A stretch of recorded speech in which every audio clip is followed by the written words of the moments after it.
Je vous donne un exemple. En Asie, la ménopause s'appelle le deuxième printemps.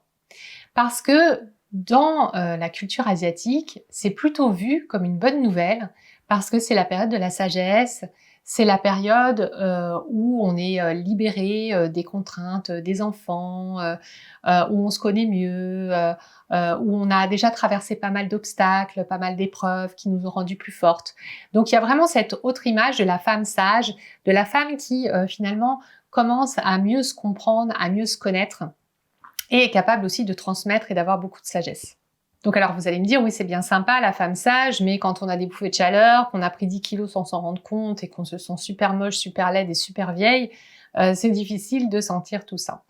Bien en fait, c'est juste une question de culture. Dans notre culture, on nous voit comme une femme qui se dégrade après 40 ans. On est dévalorisé pour ça, on n'est pas mis en lumière pour ça. Mais c'est pas parce qu'il y a cette croyance générale qu'il faut tomber dedans. On est, nous, des femmes encore avec plein de belles choses à vivre après 40 ans. Et peut-être même nos plus belles années, parce que justement, on est plus indépendante, on a passé pas mal d'épreuves, on est plus forte, on se connaît mieux.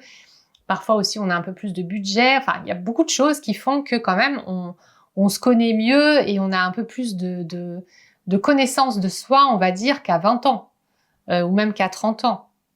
Parce qu'il s'est passé des choses et qu'on a grandi au travers de ces expériences. Donc, moi, je suis là pour vous dire non, en fait.